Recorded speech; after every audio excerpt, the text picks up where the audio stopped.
Good morning, students. Today we are going to learn chapter 3 Safety and First Aid. पिछले class में हम लोग पढ़े थे सेफ्टी एंड फर्स्ट एड, फिर सेफ्टी एट होम,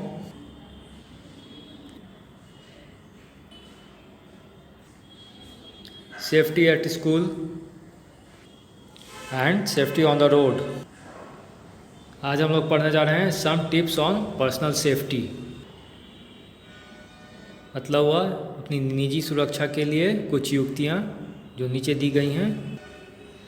पहला है do not talk to the person whom you don't like. उस इंसान से बात नहीं करनी चाहिए जिसे आप पसंद नहीं करते हैं। फिर दूसरा है if anybody makes you uncomfortable और you feel unsafe in anybody's presence share it with your parents और टीचर्स।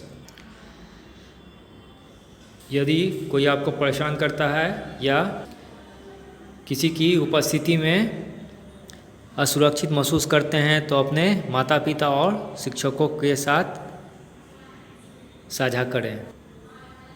फिर तीसरा टिप क्या है, if anyone touches you in a way that makes you feel unsafe speak up and tell him or her to stop or you can scream loudly. अगर कोई आपको इस तरह से छूता है जिससे आप असुरक्षित महसूस करते हैं तो उसे आप रोकने के लिए बोले या आप ज़ोर से चिल्ला सकते हैं। फिर क्या है, अगला टिप क्या है, do not share your personal information with strangers. किसी भी अजनबी इंसान जिसे आप जानते नहीं हैं उसके साथ अपनी निजी जानकारियाँ कभी भी साझा न करें। अगला टिप है do not ever stay alone in the school premises और बस स्टॉप। स्कूल परिसर में या बस स्टॉप में कभी अकेले न रहें। Immediately inform your teacher or the principal if anyone bullies you in the class or school. अगर कोई आपको क्लास या स्कूल में डराता है या धमकाता है या भयभीत करता है तो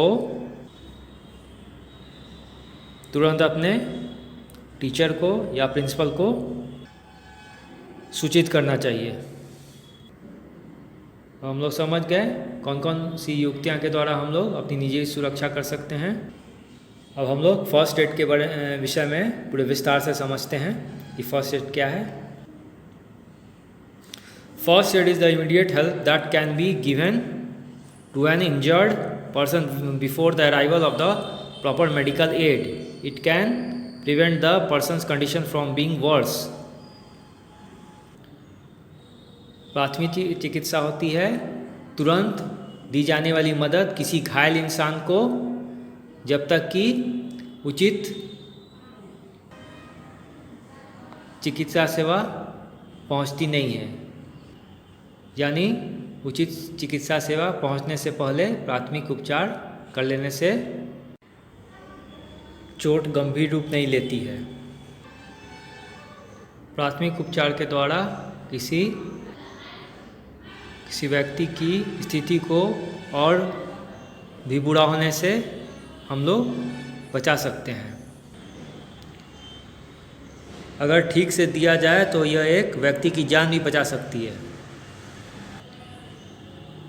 The first and most important step while giving first aid is to make sure that the situation is safe before you try to help.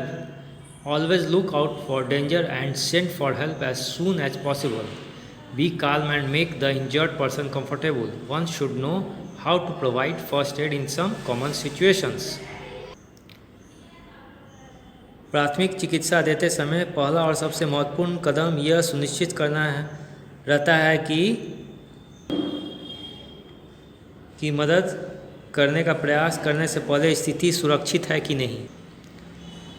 हमेशा खतरे से सावधान रहें और जितनी जल्दी हो सके मदद के लिए भेजें।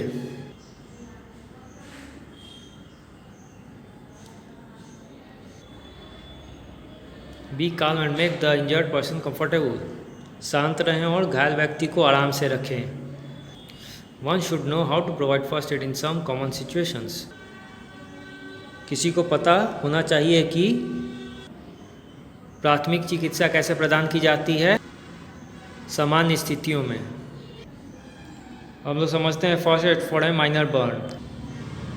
मामूली जलन के लिए प्राथमिक चिकित्सा या उपचार कैसे की जाती है हम लोग समझते हैं। For a minor burn, put the affected skin under running और cold water for a few minutes. Lightly apply a gauze bandage. Do not put the ointment, butter or other remedies on the burn. These can make the burn worse. If the burns are serious, call a doctor. मामूली जलन के लिए प्रभावित त्वचा को कुछ minute के लिए बहते या ठंडे पानी के नीचे रखना चाहिए। जैसा कि फिगर में देख रहे हैं, ये क्या कर रहा है, जले हुए भाग को कुछ समय के लिए बहते हुए पानी में रखा है। फिर हल्के से क्या करना चाहिए, लगाना चाहिए, पट्टी को बांधना चाहिए। किसी तरह का मलहम, मक्खन या कोई भी अन्य उपचार नहीं करना चाहिए जले हुए भाग पर। इससे क्या होता है, इससे जलन वाला भाग और भी बुरा हो सकता है। अगर जला हुआ भाग ज़्यादा गंभीर है तो डॉक्टर को बुलाना चाहिए।